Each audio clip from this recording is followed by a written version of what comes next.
시청자 여러분 안녕하십니까? 헬로티비 뉴스입니다. 올 한 해 주요 이슈를 다루는 기획보도 시간입니다.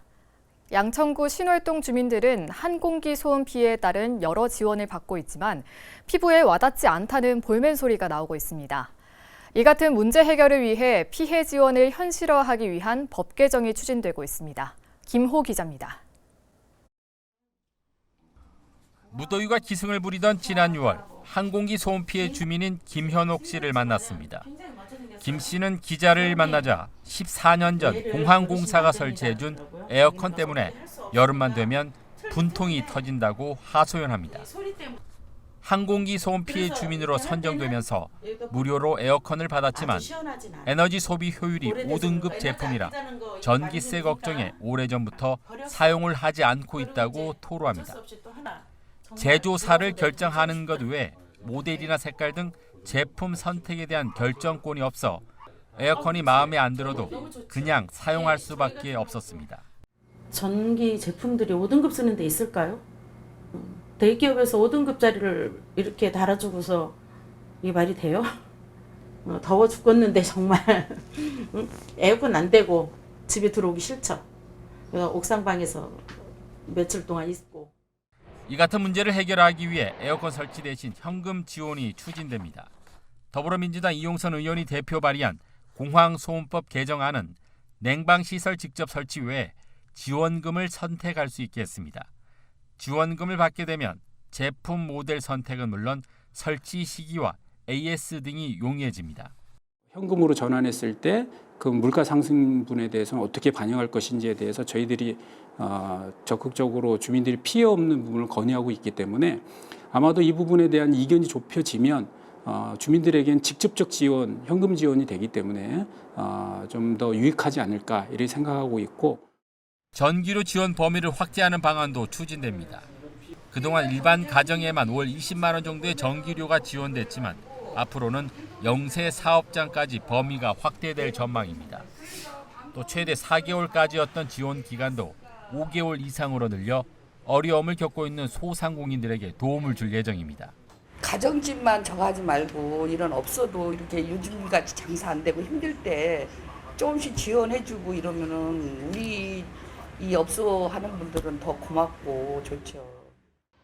이처럼 항공기 소음 피해 지원 확대를 위한 법률 개정이 추진되고 있는 가운데 양천구도 디지털 교육에 취약한 항공기 소음 피해 주민을 위해 미래교육센터를 조성하는 등 지원에 나섰습니다.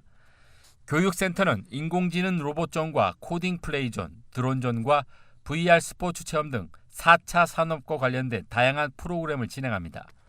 센터 조성에는 항공기 소음 피해 지원 기금 6억 4천만 원이 투입됐으며 전문 업체가 운영을 맡게 됩니다. 디지털 교육에 취약한 신월동 지역의 특성을 반영하여서 4차 산업 관련 미래교육센터를 조성하여서 체험하고 전시하고 교육 공간으로 활용하고자 조성해서 운영하게 됩니다. 이 밖에 올해부터는 수도권 최초로 공항 소음 피해 주민을 위해 김포공항 이용료 지원이 시작됐습니다. 피해 주민들에게 최대 연 2회 3만 4천 원의 이용료가 지원되면서 주민들의 호응을 얻고 있습니다. 항공기 소음으로 고통받고 있는 피해 주민 만족도를 높이고 실질적인 혜택이 갈 수 있도록 피부에 와닿는 다양한 지원 방안이 추진되고 있습니다. 헬로티비 뉴스 김호입니다. 올 한 해 지역 이슈들 짚어보고 있는데요. 서울 시민들은 어떤 현안을 10대 뉴스로 꼽았을까요? 각 지자체가 정리한 10대 뉴스, 이세진 기자가 살펴봤습니다. 서울 시민이 뽑은 올해 서울시 10대 정책. 가장 많은 표를 받은 건 기후동행 카드였습니다. 올해 서울시가 첫 선을 보인 기후동행 카드는 한 달 6만 2천 원으로 버스와 지하철을 무제한 이용할 수 있는 교통카드입니다. 직관적인 할인 혜택으로 시민 공감을 얻어 출시 70일 만에 100만 장이 팔렸습니다. 승용차 이용을 줄이고 대중교통으로 전환시킨다는 저희들의 정책 목표, 서민 중산층이 주로 이용하는 대중교통을 어떻게 최대한 교통 복지 측면에서 중장년층의 선택이 기후동행 카드로 향했다면 20대 이하 청년층은 야외 도서관에 높은 점수를 줬습니다.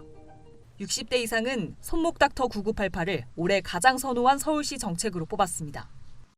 양천 구민들이 뽑은 10대 뉴스에서는 목동 그린웨이가 1위를 차지했습니다. 목동 그린웨이는 도심 속 녹지를 조성해 2종 일반 주거지역으로 묶여있던 목동 1, 2, 3단지를 3종 일반 주거지역으로 바꾼 정책입니다. 층수 제한 없이 재건축을 추진할 수 있게 되면서 목동 주민들의 20년 수건도 마침표를 찍었습니다.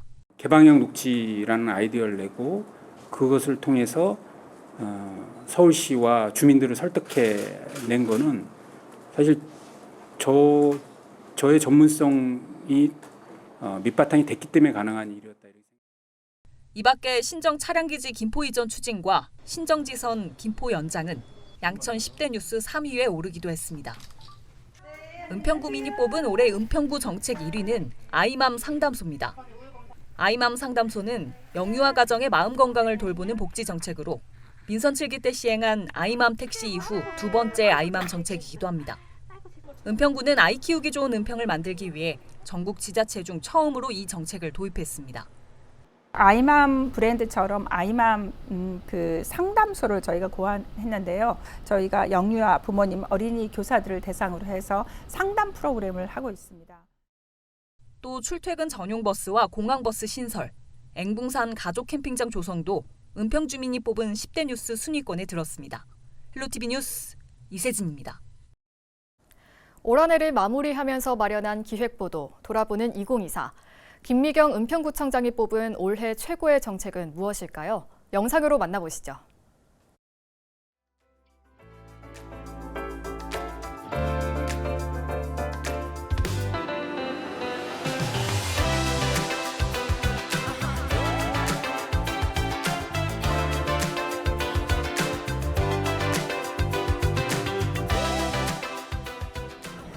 저희는 우리 평생학습의 일동일대학 사업을 꼽을 수 있을 것 같아요. 저희가 유네스코 대상을 받았어요. 주민자치위원분들부터 시작해서 각 동에서 많이 노력해 주셨기 때문에 이렇게 우리가 상을 받게 됐습니다. 그게 저는 제일 큰 보람이라고 생각을 하고요. 아쉬운 점은 신분 당선이에요. 신분 당선이 지금 조금 어려움들이 있는데 계속해서 저희가 신분 당선 부분은 지금 끈을 놓치지 않고 계속 하고 있는데요. 신분 당선 부분은 좀 아쉬움이 있지만 계속해서 진행하고 있다는 말씀을 드립니다. 골목 경제도 힘들고 모두가 힘든 시간들이었는데요. 이런 시간들 속에서도 잘 견뎌주시고 함께해 주셔서 진심으로 감사드립니다. 올 한 해 너무 애쓰셨고 또 신년에는 더 멋진 은평구 함께 만들어갔으면 좋겠습니다.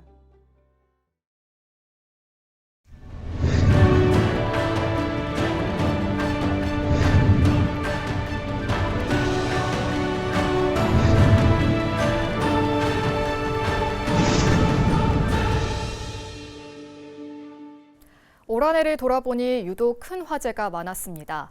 19명의 사상자를 낸 부천 호텔 화재부터 주민들에게 재산 피해와 긴 트라우마를 남긴 전기차 화재까지 새해에는 더는 반복되지 않아야 할 일들입니다. 이정하 기자입니다. 지난 8월 투숙객 7명의 목숨을 앗아간 부천 중동 호텔 화재. 한여름밤 불이 난 호텔 일대는 아수라장이 됐습니다. 사상자들이 어디서 많이 발견됐냐? 8층과 9층에 객실 내부하고 계단, 복도 등에서 발견이 되었습니다. 화점층이 8층으로 추정되다 보니까 거기서 좀 연기가 많이 확산되지 않았나 이렇게 생각합니다. 8층 객실에서 시작된 불은 허술한 전선 시공과 관리 소홀 탓으로 드러났습니다. 방화문은 열려 있었고 도어 클로저가 없어 인명피해는 더 커졌습니다. 전형적인 인재입니다.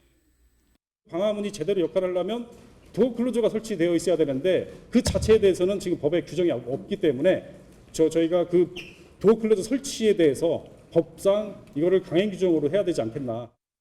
안전관리와 초동대처를 잘못한 호텔 관계자 등 4명은 결국 구속됐습니다. 화재 이후 실시한 부천 숙박업소 168곳에 대한 전수조사에서 94%가 미흡 판정이 났습니다. 유사한 화재가 언제든 또다시 발생할 수 있는 이유입니다. 객실에 스프링클러는 다 설비가 되어 있나요?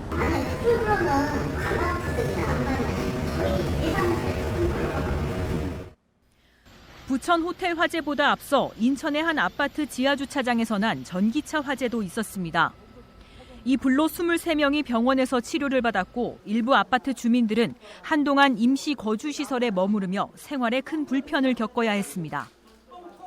또 차량 87대가 연쇄적으로 불에 타고 783대가 그을리는 등 크고 작은 피해를 입었습니다. 지자체에서도 대책 마련에 나섰습니다. 전기차에 대한 불안감을 조금이라도 해소하기 위해 정부의 종합대책 발표 전에 우리 인천시에서 추진 가능한 분야에 대해 화재 예방을 위해 적극 노력하겠습니다. 전기자동차 리튬 배터리 화재는 열폭주 현상을 일으키며 소화기를 이용한 빠른 진화가 어렵다는 게 문제입니다. 지하주차장에서 충전하다 화재가 발생했을 경우 피해는 더 커질 수 있습니다. 시민 불안감도 더해졌습니다. 걱정 많이 되죠. 했다가 괜히 같이 불 붙어보면 지금 문제가 많아요, 전기차가. 그래갖고 지금 전기차들을 다 꺼려 하더라고, 사람들이. 멀리하지. 화재 발생 넉 달 만에 경찰은 정확한 화재 원인을 파악할 수 없다는 결론을 발표했습니다. 합동감식과 화재 차량에 대한 수사에도 특별한 원인을 밝히지 못한 인천 아파트 전기차 화재. 결국 피해자만 남았습니다. 헬로티비 뉴스 이정아입니다. 서울시가 연말연시 많은 인파가 몰릴 것으로 예상되는 지역을 집중 관리합니다. 서울시는 명동과 이태원, 홍대를 비롯한 7곳은 성탄절 전후 주최자가 불분명한 행사가 열리더라도 안전 사각지대가 발생하지 않도록 관리할 예정입니다. 또 해넘이, 해맞이 축제가 열리는 종각, DDP, 아차산 3곳은 행정과 경찰, 소방이 합동으로 안전관리에 나섭니다. 특히 하루 운집 인원이 10만 명을 넘을 것으로 예상되는 제야의종 타종 행사의 경우 유관기관 비상근무를 통해 현장 안전을 챙길 예정입니다. 새해 제야의종을 올리게 될 11명의 시민이 공개됐습니다. 올해는 39년째 쌀나루기 봉사를 이어온 신경순 씨, 교량 위에서 추락 직전의 운전자를 손으로 잡고 버틴 박준현 소방교를 포함한 11명이 타종 인사로 선정됐습니다. 서울시 명예시장인 배우 고두심 씨, 한국 야구계 지도자 김성근 씨를 비롯해 서울시 대표 캐릭터 해치도 11명에 포함됐습니다. 이번 타종 인사는 시민 공모와 추천을 통해 우리 사회에 귀감이 되는 인물로 구성됐으며 서울시 타종 인사 추천위원회의 심사를 거쳐 최종 결정됐습니다. 서울시가 정원도시 조성을 선언한 가운데 서울시민 1명당 생활권 도시숲 면적도 늘었습니다.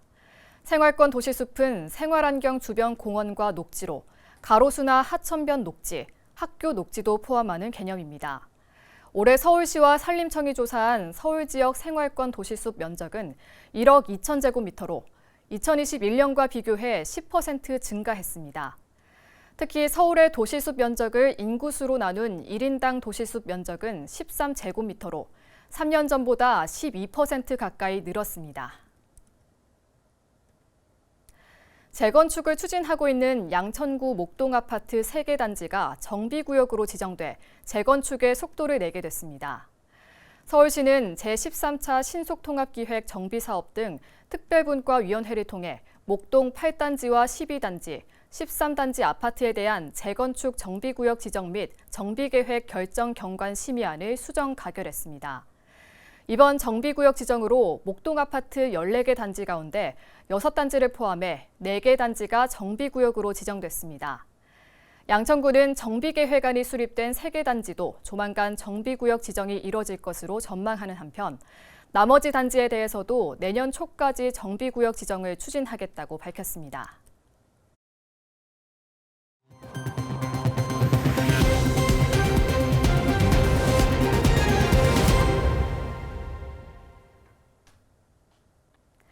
오늘 준비한 소식은 여기까지입니다. 고맙습니다.